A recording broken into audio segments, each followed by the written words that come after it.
Golden Horde, the Khan from the curved shore. The grave mound did not promise any great archaeological revelations. It was a Lucomoria, a mythical seashore. This is how these lands were referred to in the Middle Ages. In 1981, we explored this barrow alongside a colleague, Yuri Rosomakin. Ukraine, the 1980s, on the banks of Chingul, the river Molochna. Archaeologists were sifting through layer upon layer with bated breath. Suddenly, at a depth of 4 meters, a clay ball was discovered, and beneath that, the skeletal remains of richly decorated horses.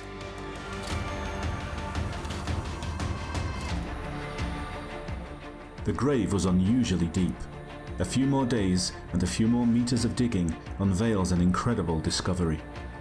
Like the fable of Koshchei the Immortal, or something from a vampire legend, a wooden chest sealed by 4 locks, and inside, a skeleton in peculiar clothes with a cracked skull and legs tied with a golden chain.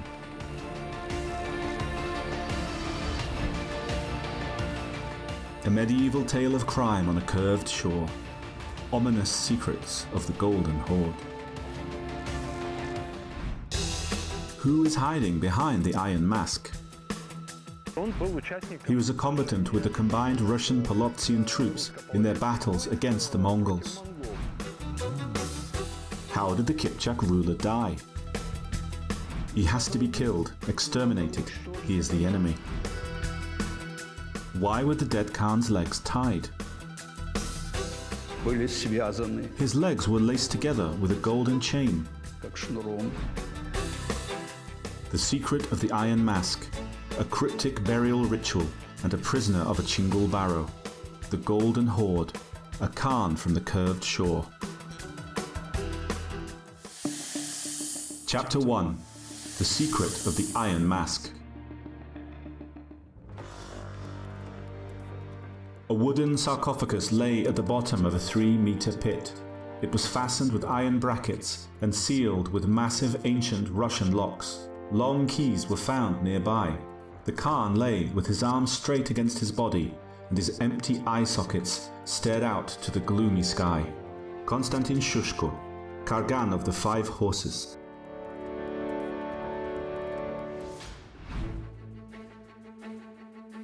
What did this cryptic Khan look like? Kiev, the National Academy of Science Museum. He was tall, more than 180 centimeters in height, with a mighty physique. At the time of his death, he was 50 years old. He was buried as a secular ruler in this imperial kaftan. These were clothes that were brought, or more precisely made, somewhere in the Byzantine Empire. A warrior buried not in armor, but in a kaftan decorated with gems and pearls. It was in the style of the imperial wardrobe, with images of the faces of angels or archangels.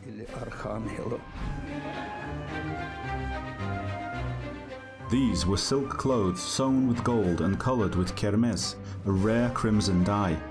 This precious dye was used in Byzantium exclusively for royal vestments. There were a total of 6 luxurious kaftans, alongside valuable pottery and jewelry.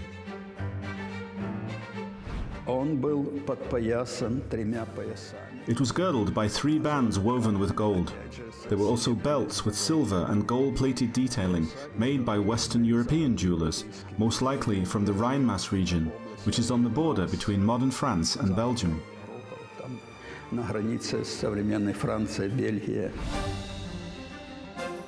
Such belts were worn by knights, dukes, and kings. A silver Byzantine cup was attached to the belt. At the bottom of the cup, there were 2 vertical lines, the Kipchak seal. A massive chain of silver and gold lay upon the chest of the deceased.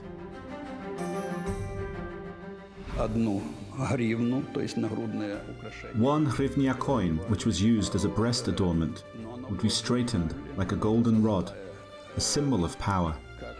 he held it like this in his right hand.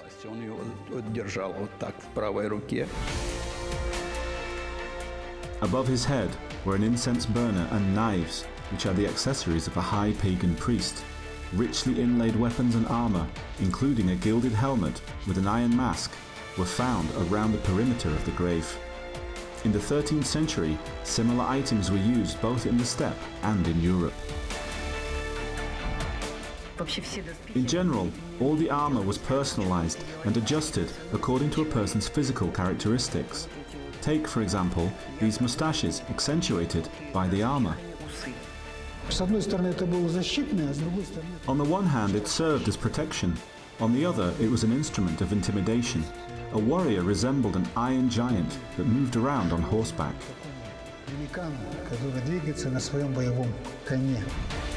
The Chingal Khan's face was difficult to discern because half of it was covered by a mask.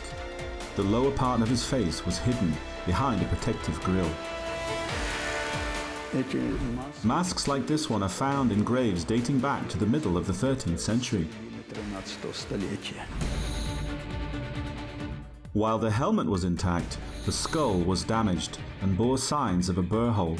It all closely resembled the fabulous Russian folktale of the curved shore, with the Kipchak burial containing priests' accessories, Gothic belts, and sacred robes. Amongst them was yet another riddle, an image of an individual and an inscription in Cyrillic. Ona is obviously the word Yona, which when translated means that the person is crying out to God. Yona is someone pleading for help. An immediate hypothesis was that it was the name of the deceased. And there was something perhaps even more bizarre and cryptic. The individual's legs were laced together with a golden chain.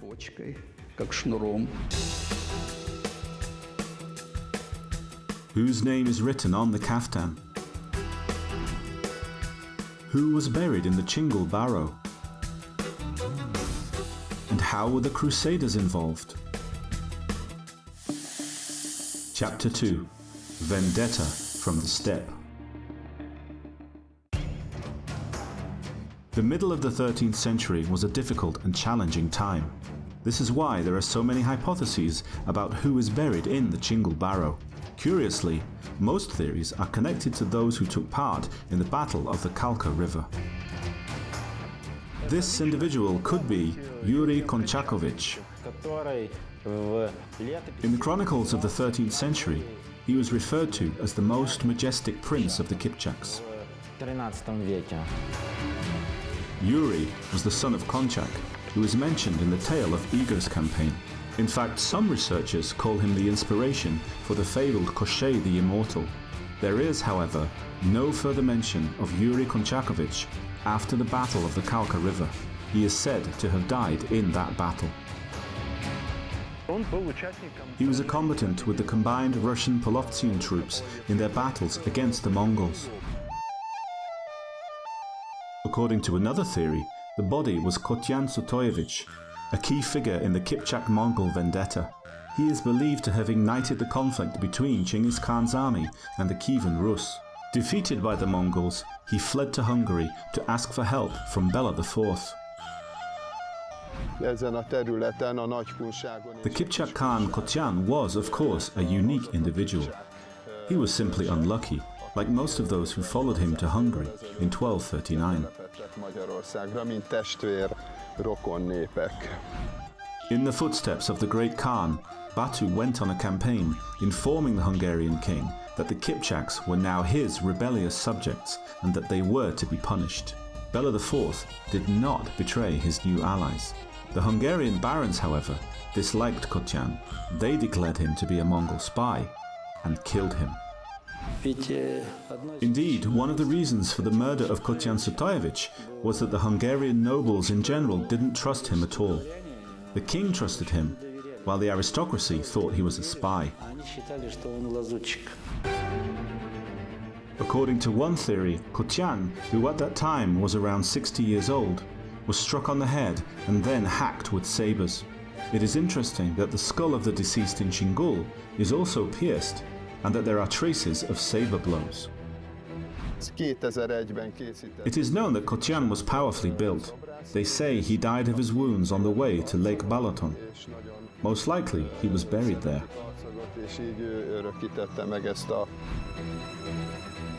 This is that very Lake Balaton. Batu's invasion coincided with the death of the Khan, a time of troubles and war. Could his body have been transported so far? It's doubtful. There are, however, other theories linked to Kotyan, and that is his comrade Yona, the name written on the Chingul kaftan. The kaftan apparently belonged to a baptized Polotzian. Some nomads were baptized. They accepted Christian Orthodoxy or other religions. Kipchak rulers with Christian names appeared at times. After Kotyan's death, the angry Kipchaks left for other lands, destroying everything in their path. Following their trials and tribulations in Hungary, Bulgaria and the Latin Empire of the Crusaders, some of the Polotzian Kipchaks reached Constantinople.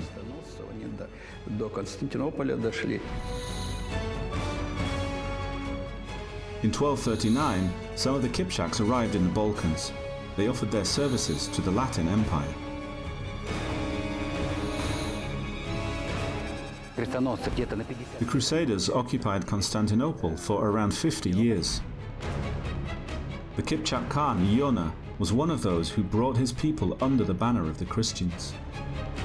The leader of the Kipchaks that had newly arrived in the Balkans was Khan Yona. He died around 1240. Where was he buried? Outside the walls of Constantinople. Thus, Khan Yona couldn't have been the Khan of Chingul. Perhaps they were relatives that journeyed to Constantinople together. I believe there is a connection with Khan Tigak, who supposedly endured the tragedy that was the Great Western Campaign of the Mongols. Khan Tigak was supposedly a close relative of Kotyan Sutayevich, who he accompanied to Hungary. After the assassination of Kotyan, he was part of Yona's army. After the Mongols left, Batu's army did likewise. The Kipchaks returned to Hungary at Bela's invitation. Tigak was also likely to have returned to attend a wedding ceremony. The Hungarian king married off his son to a relative of the late Kotyan, and therefore the relative of Tigak, probably in order to make amends to the Kipchaks in some way. In Hungary, most likely, the Khan found another ally in his fight against the Golden Horde. Why did the Kipchaks oppose Austria? How did the nomads become related to Europe? What other secrets are hidden in Lukomoria? Chapter 3. The Scent of Wormwood.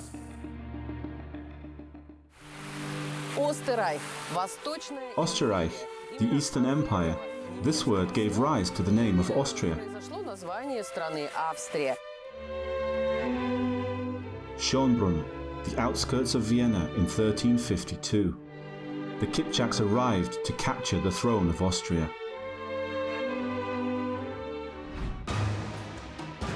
The Germans marveled at the Tatar weapons. The horses wore disguises, and the people were in armor, and there was a great radiance from the weapons that dazzled. Daniel himself rode at the side of the king, a miraculous horse beneath him, with a gilded saddle and a saber decorated with gold. His long, lined garment was embroidered with gold and trimmed with gold lace. The Ipatiev Chronicle. Daniel of Galicia rode alongside the Hungarian king. The description of Daniel's apparel is amazingly close to the attire of the Khan of Chingul, who, according to the chronicles, was also somewhere close by. And this is how the story unfolds. The Western, also known as Kipchak campaign of Khan Batu, was completed successfully, and the borders of the Golden Horde were established. The time had come to consolidate this success. The Mongols were a power that the whole world had to reckon with their former opponents becoming their vassals. This is the dilemma. When the map of the world changes and everyone feels that such changes will last, one has to gamble on which side to choose. Once a state had been created there, the Jochi Ulus or the Golden Horde, they began to return to their homeland, to the scent of wormwood, to the grasslands of their steppe.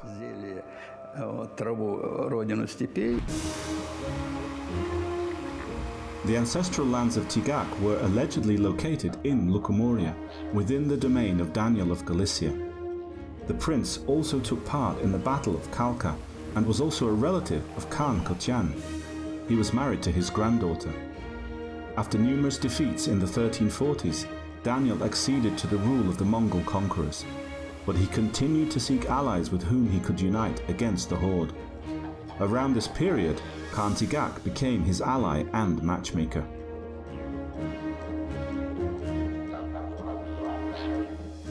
Khan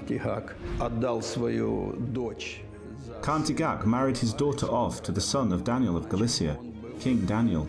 Their social status was the same. It was equal.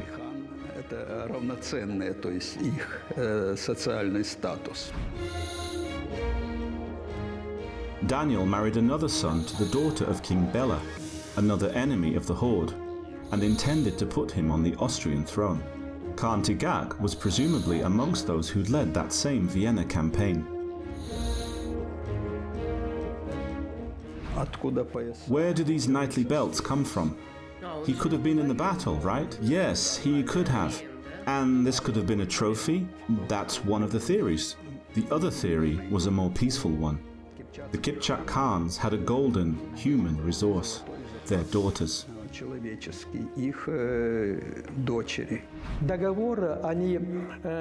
They would cement their treaties by marrying off the sons of princes to the daughters of Khans.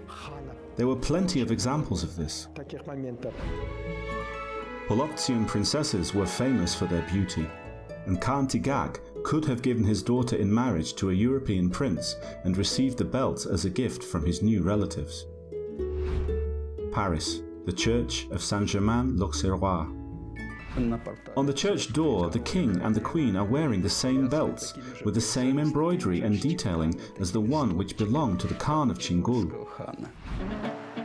From the center of Paris to a remote region of Almaty called Boroldai, legend has it that Boroldai was named after a Mongol chieftain, Burundai. Even Burundai's allies stated that he was ruthless to his enemies. He mainly adhered to Genghis Khan's code of laws, the Yasa, when he cracked down on his enemies. According to one of the theories, Burundai played a fateful role in the life of Tigak Khan. Daniel of Galicia used Poloptians to drive the Mongol tax collectors from their land. In 1256, however, Burundai became the ruler of the steppe of southern Russia. He brought order, and Daniel was forced to take part in military campaigns. I am going to conquer Lithuania. If you wish to live in peace, we shall go together. Burundai's message to Daniel. Several campaigns were undertaken by the allied forces of the Horde army and the princes of southwestern Russia to Lithuania, Poland, Hungary, and so on. It is known that Tigak Khan took part in these campaigns. However, he did not die in battle. What is even more puzzling is that there was more than one such cryptic death. Here is another grave. In the village of Tagancha, Czerkasy region, in the 19th century, peasants found a grave mound and plundered it. The Polish explorer Krajnowski collected such things and bought them. The National Museum in Warsaw. Items from the Tagancha burial site are kept here. Czech experts say that he was a Slav. The Swedes argue that he was a Viking. The secret of the warrior from Tagancha has yet to be revealed. Ukrainian experts claim that he was a Kipchak. In terms of its preserved inventory, it's virtually identical to the Chingul burial. His burial site was found within a distance of about 2 days on horseback from Chingul. The noble warrior also died violently, and at about the same time as the Chingul Khan. Whether his legs were tied or not is unknown. The burial site was damaged.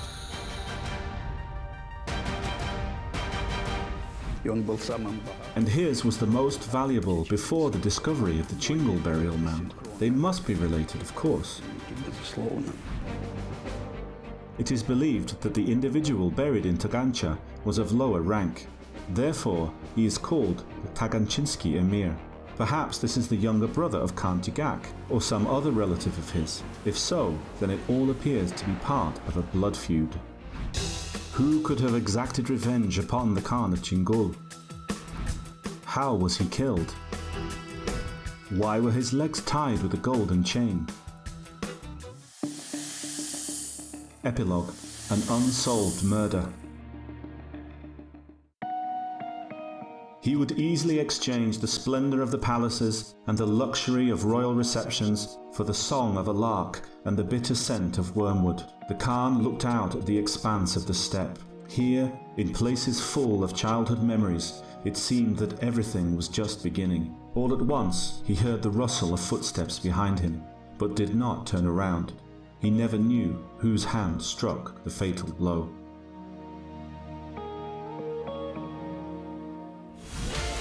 The theory about the burr holes was proven to be untrue. The Khan was murdered. The helmet was undamaged, and the nature of his injuries shows that the deceased could not have fallen from a horse. The marks of 2 saber blows were found on his skull. In addition, a piercing blow was made from above to his crown, to the top of his head. The blow to the crown appears to have been the fatal strike. The Khan was tall, which means that he was knocked down, possibly stunned. Or was it an execution? But why then would they bury him with such honors? Here are the theories. A blood feud, a murder fueled by jealousy, a power struggle, a mystical ritual, and yet another hypothesis. After the middle of the 13th century, no mentions are made of the Polotzian Khans who would have controlled the nomadic population as feudal lords. The aristocracy was either destroyed or sold into slavery. German Fedorov Davidov, East European nomads under the rule of the Alten Order Khans.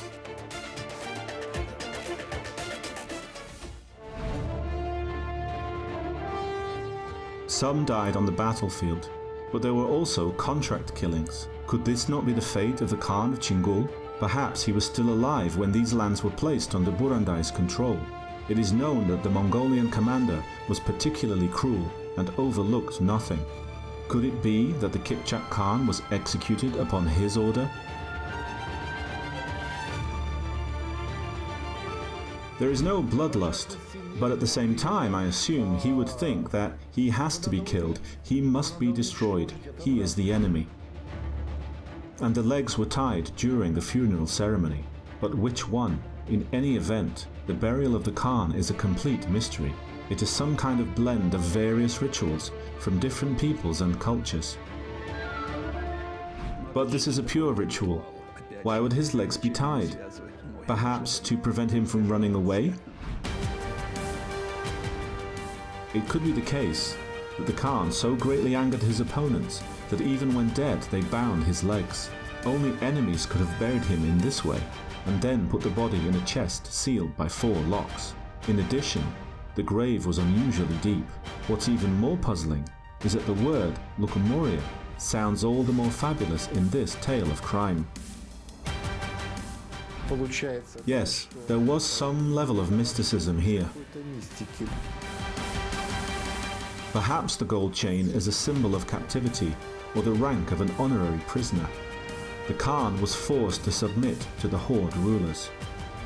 Or there may have been another reason that we are not aware of.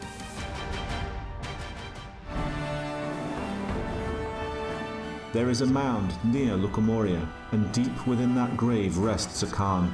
His enemies were many, and even in death he was feared, but his secrets are buried. alongside him,